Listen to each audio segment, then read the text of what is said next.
te canto pa' que te rompas y vuelvas a construirte. En este momento comienza La Eterna Vigilancia. Contenido liberal con el doctor Fernando Dotti. Muy buenas noches para todos. Este es el espacio, como estábamos escuchando, titulado La Eterna Vigilancia. Y tengo el agrado de presentar al protagonista, que siempre tiene muchos comentarios, opiniones, informaciones para compartir con todos nosotros. Muy buenas noches, Fernando Dotti, ¿cómo le va? ¿Qué tal, Onofre Laborde? Un placer saludarlo. ¿Cómo anda? El placer es mío y la verdad que, como siempre, felicito su responsabilidad a esta hora que por lo general es de cenar con la familia. Además está siempre firmemente cada semana para hablar de muchas cosas, ¿no? Y entre ellas también felicitarle porque estamos a 2 días de la presentación de su libro. Bueno, muchas gracias. Efectivamente, el próximo jueves 11 de abril a las 19:30 horas en Mercedes 921, en el Salón de Escuela Superior de Arte, ahí en Montevideo, vamos a estar presentando mi nuevo libro que se titula El salario mínimo empobrece, en el marco de las actividades de la Asociación de Liberales del Uruguay. Bueno, vamos a estar presentando este libro que además, felizmente, tiene un, ¿cómo llamarlo? Un toque de distinción, que ha sido un verdadero honor, un inmenso honor, contar vía Zoom con la presentación previa del prócer de las ideas de la libertad, del profesor Alberto Venegas Lynch, lo cual para la ALU, para cada uno de los miembros de la ALU, y bueno, para mí en particular realmente es un inmenso honor que nos llena de alegría, de emoción, y bueno, va a ser, creo yo, una linda oportunidad para pensar, sobre todo hacer el ejercicio de pensar esta problemática del problema del empleo que nos aqueja desde hace muchas décadas y que lamentablemente nos repetimos permanentemente en el error, haciendo las mismas cosas, queriendo resultados distintos. Y bueno, y sí, los resultados no llegan porque precisamente no se cambia la receta, ¿no? Acá el problema no es el chef, el problema es la receta que está fracasada, que no sirve y hay que cambiarla, ¿no? Claro, sí, el hecho de imponer, ¿no?, un salario mínimo que no tendría mucho sustento y además terminaría perjudicando directamente al empresario, ¿no? Porque quizás no pueda llegar con los requerimientos económicos y ahí tenga que disminuir el personal, hacer maniobras, vendría un poco por ese lado, ¿no? Claro, hay varios temas. Yo creo que el Uruguay, esto yo lo traté en el tomo 2 del Estado Enemigo Público, el Uruguay tiene muchos problemas, ¿no?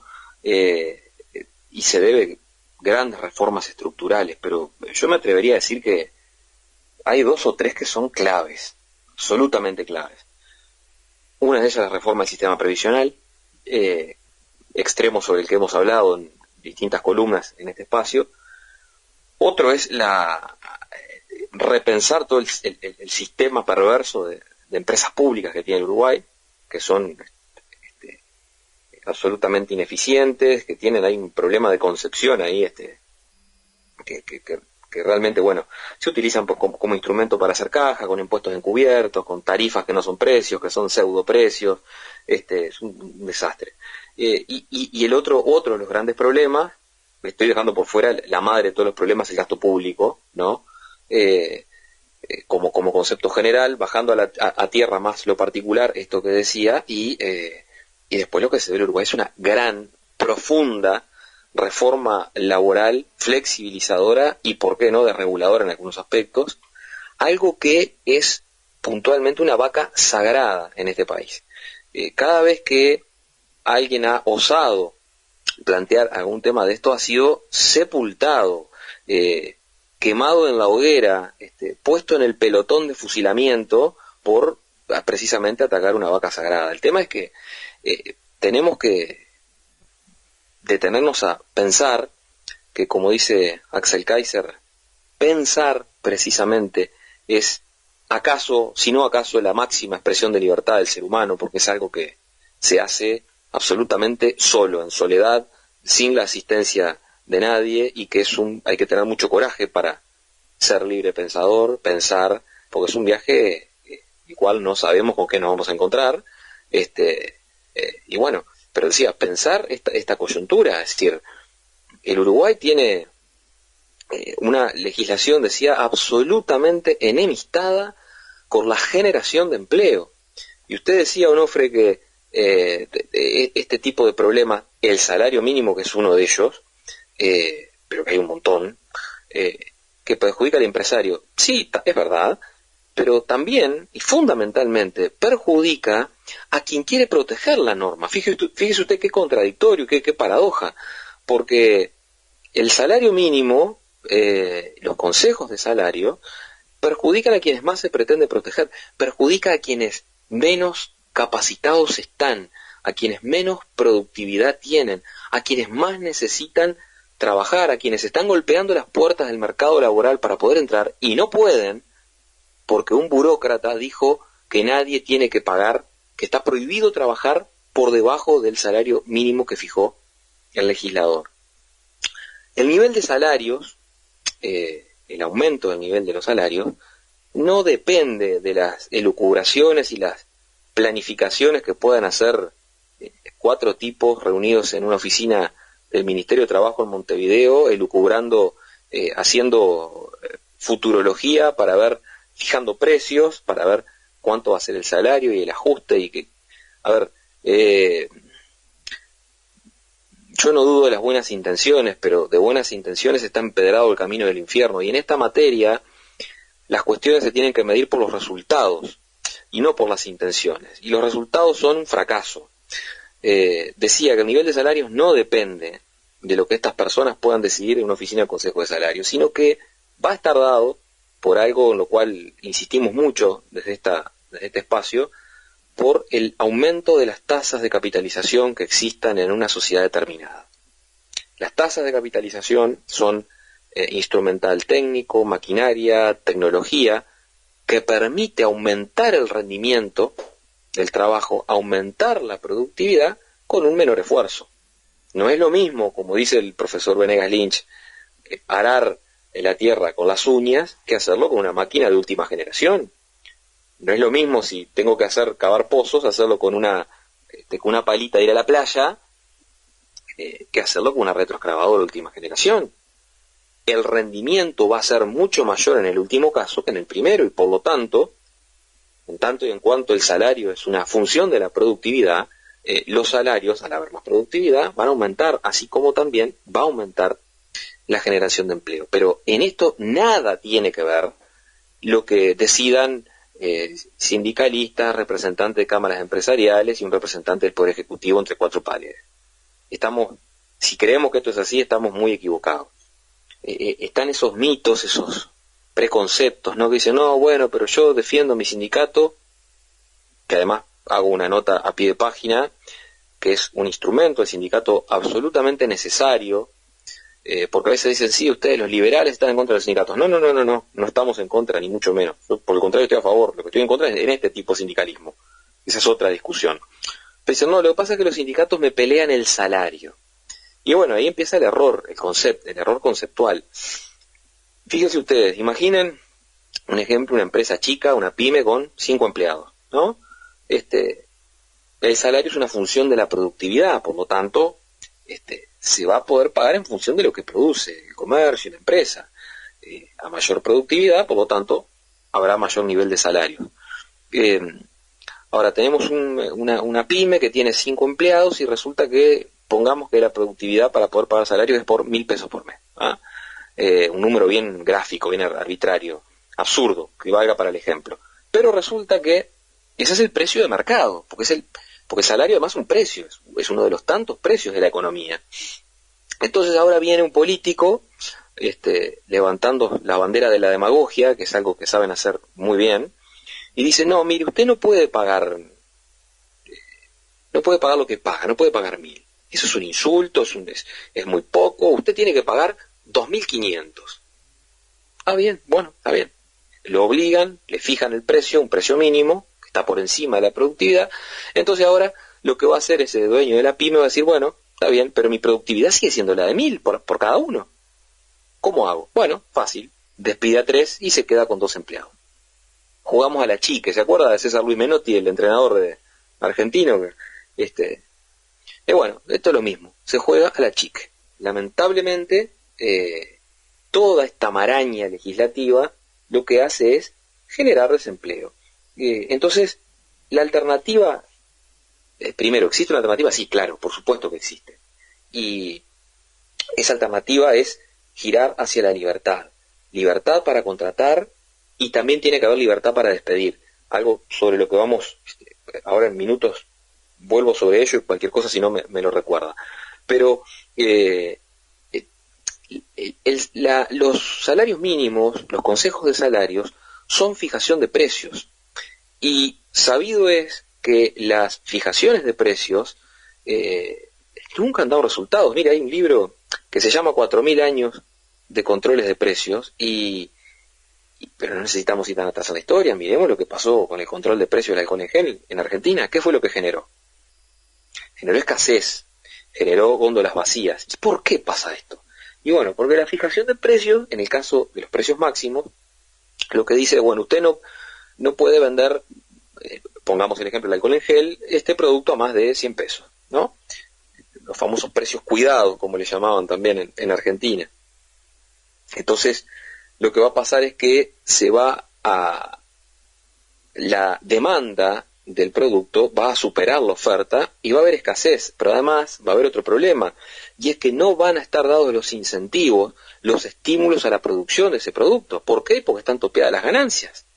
Entonces, terminamos con escasez. La escasez, sabemos lo que genera mercados negros paralelos, en donde se termina dando respuesta a las demandas insatisfechas, pero, bueno, obligando a burlar la ley, tener que andar a las escondidas, elucubrando y a veces cobrando precios exorbitantes, pero que terminan dando respuesta.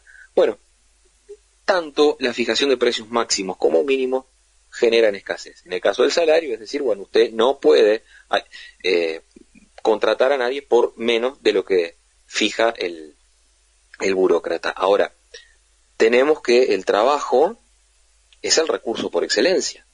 ¿Por qué? Bueno, porque no se concibe la prestación de ningún servicio ni la realización de ninguna tarea sin el concurso del trabajo. Ahora, ¿cómo es posible que si el trabajo es el recurso por excelencia, haya escasez de trabajo? Por el principio de no contradicción, una cosa no puede ser y no ser al mismo tiempo. En algo estamos errando. Y bueno, ¿qué es lo que pasa entre medio?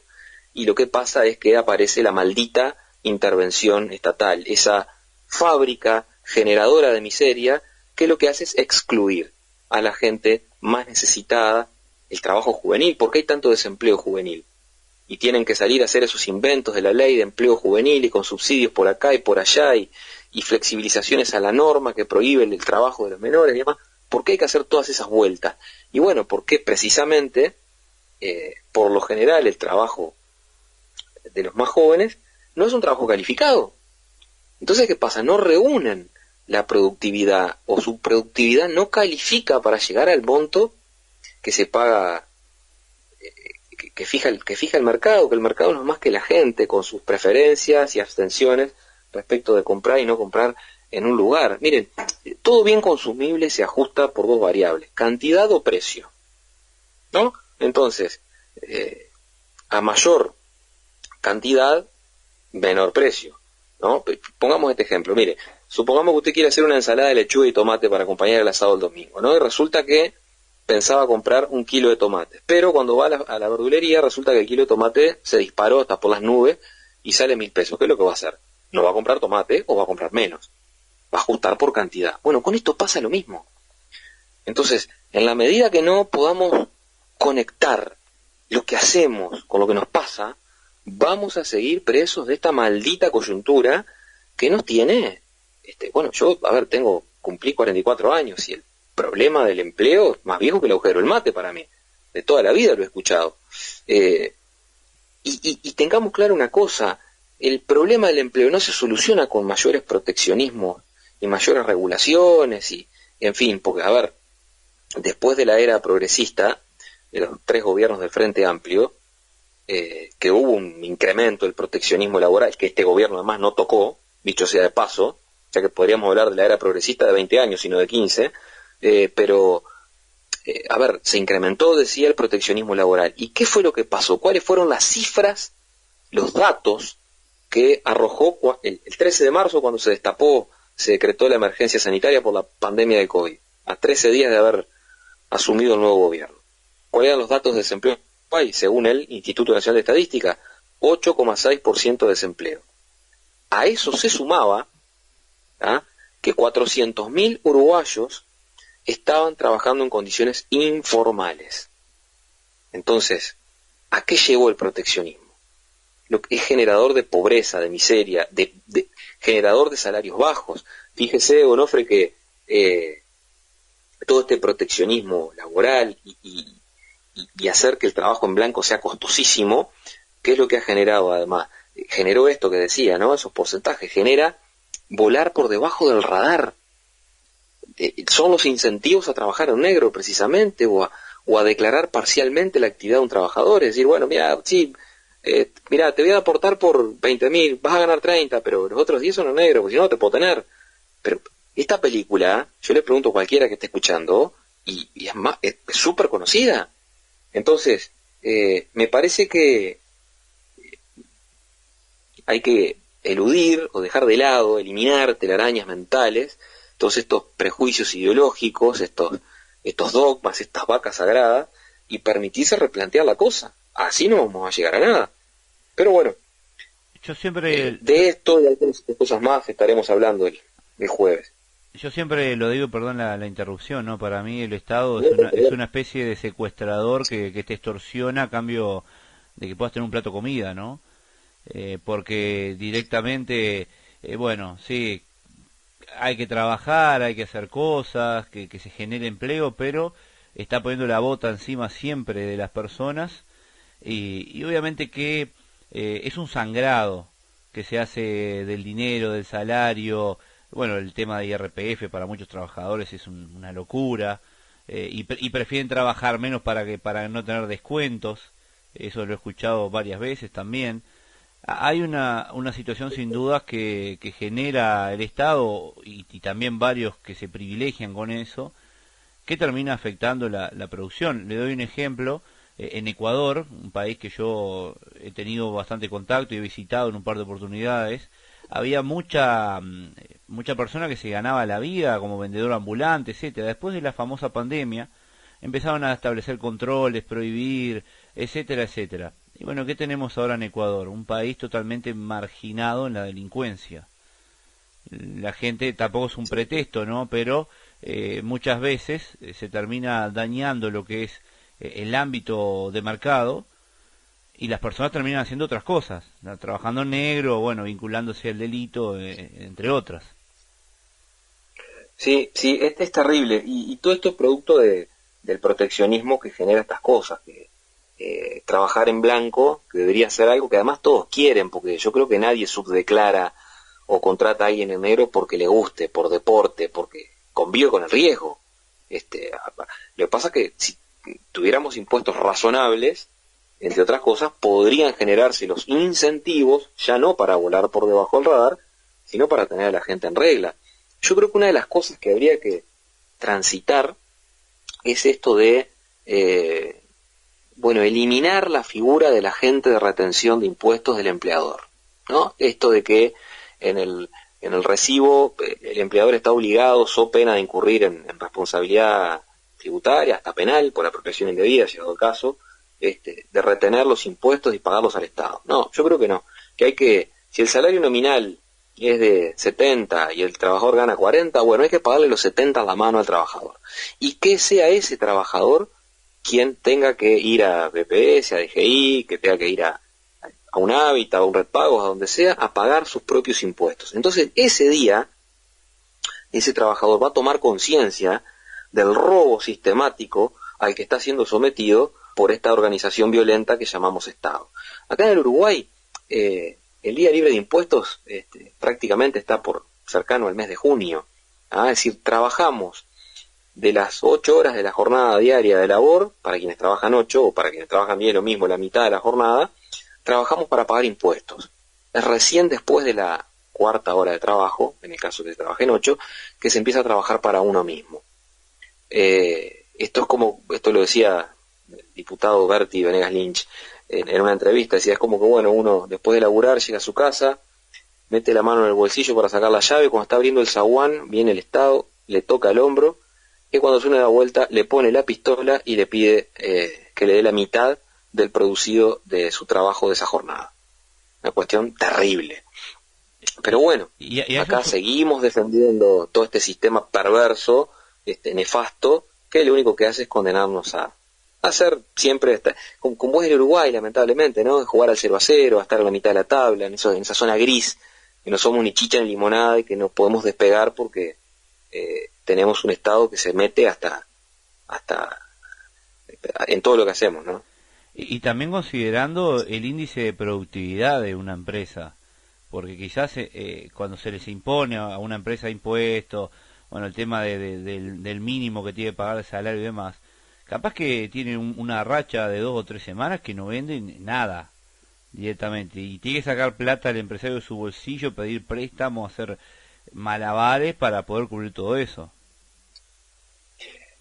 Sí, totalmente. Pero además hay una cosa que hay que tener en claro, además. El salario del trabajador, a ver, ¿cómo lo digo? No lo paga el empleador. Usted dirá, bueno, sí, ¿cómo que no lo paga el empleador si hay que lo contrata y con quien negocia el precio y las condiciones de trabajo? No. El trabajador el empleador lo que hace es tener el acto material de depositar la plata en la cuenta o de firmar el cheque. Pero el salario del trabajador se obtiene mediante las preferencias de la clientela de ese comerciante, en el caso que fuera un empleador o un comerciante, ¿no? Es decir, si ese comercio goza de la preferencia del público, ese empleador podrá pagar el salario a fin de mes. Por eso que decimos que es una función de la productividad. Y por eso es cuando dicen, bueno, que hay que elevar el salario mínimo. No, el mejor salario mínimo es el que no existe. Hay que elevar el salario mínimo a, no sé, imaginen el número que quiera, pero ¿por qué no lo fijan en $10.000 si esa fuera la solución al salario mínimo? ¿Por qué los defensores de todo este sistema proteccionista, cuando han estado en el poder, no han fijado salarios mínimos altos? Y bueno, no lo hacen porque obviamente van a generar una situación de desempleo machaza, que va a ser caótica. Y yo creo que en el fondo lo saben a eso. Pero entonces coquetean y juegan con esto. Es decir, la única manera de pagar salarios mínimos ficticios por encima del nivel de mercado que fijen los políticos es, no sé, que hubiera un acuerdo tácito entre el comerciante y los clientes para pagar 4 o 5 veces más lo que las cosas valen. Es un imposible desde el punto de vista práctico. Por lo tanto, bueno, hay que animarse a cambiar, hay que dar esta batalla, y bueno, para eso estamos en la ALU y para eso estamos tratando de instalar estos temas que bueno, que como decía al principio, nos obliguen a pensar. Esa es la clave. Después, bueno, cada uno decidirá en el ejercicio de su libertad y teniendo todos los elementos arriba de la mesa, la biblioteca de un lado y la biblioteca del otro, que es lo que más entiende que le conviene. Pero por lo pronto permitirnos escuchar esta otra campana, que además no se escucha, no está incluida en los programas de la educación curricular, de la educación estatal, ¿no? Ni en los liceos, ni mucho menos en la universidad. Entonces, claro, los gurises crecen con la idea impuesta de que existe esta sola verdad, y no, y hay otras que además, dicho sea de paso, la evidencia empírica se ha encargado de demostrar que son exitosas, que son mejores. Y si no, miremos los países con menor niveles de proteccionismo, con menor libertad económica, con menor cantidad de regulaciones en su economía y en el mercado de trabajo, son los países que tienen tasas de desempleo menores y que no tienen problemas de empleo. Entonces, a ver, esto es una cuestión de evidencia empírica. Hay que ver, cotejar las distintas realidades, los marcos institucionales de cada una de ellas, para saber qué es lo que hay que imitar. Bueno, nosotros acá lamentablemente siempre terminamos cayendo del lado del este del muro de Berlín, una cosa, pero bueno, hay que seguir batallando. ¿Había algún comentario o información más que quería compartir en el espacio de hoy? No, simplemente, bueno, reiterar la invitación para el jueves, a partir de las 19:30 en calle Mercedes 921 en Montevideo. Vamos a estar presentando el libro El salario mínimo empobrece, de mi autoría, en el marco de las actividades de la ALU. Así que bueno, a quienes se quieran arrimar y acompañarnos, será un placer. Va a estar a la venta el libro allí, y bueno, después seguramente haya un pequeño ágape para compartir, así que bueno, están todos invitados. ¿Hay cuota de género para ir? No.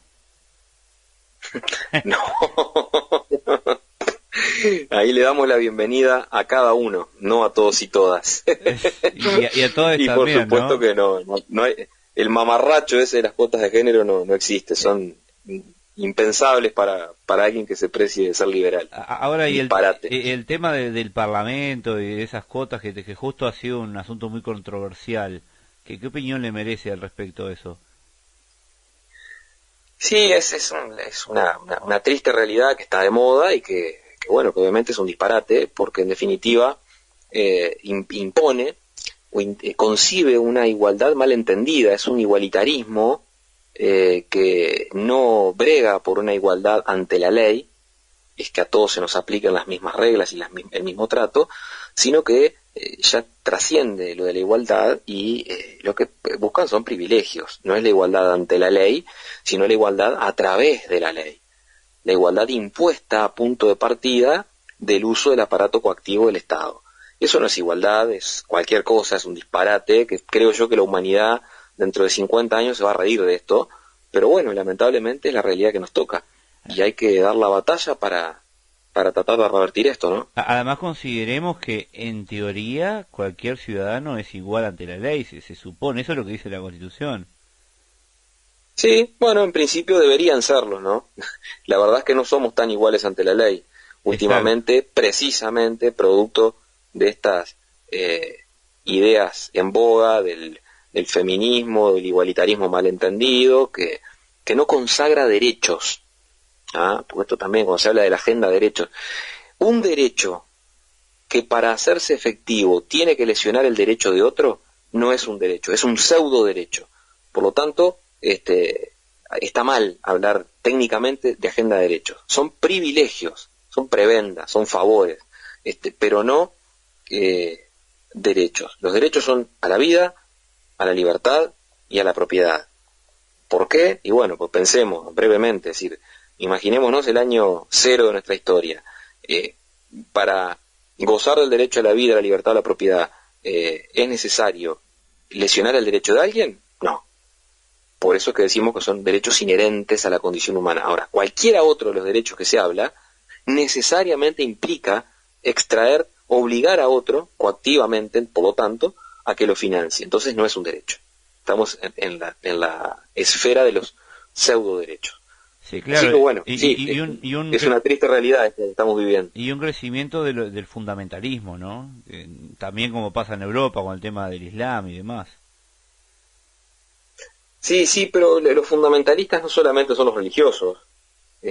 Acá en el país y en la región también tenemos muchos fundamentalistas ideológicos que hacen mucho daño también. Bueno, así que vamos dejando por acá, si te parece, mi estimado amigo, y bueno, la invitación a la gente que se acerque este mismo jueves para la presentación de su libro, que la verdad, bueno, yo voy a tener el honor de poder estar ahí y también, bueno, charlar un ratito. Será un placer, los esperamos a todos. En el final, como siempre decimos, un futuro posible es mejor. Ese futuro existe solo si es liberal. ¡Viva la libertad! Un abrazo. Como yo te quiero. Es el fin de la eterna vigilancia. Hasta una nueva edición. Arraso los nubarrones para que veas el cielo.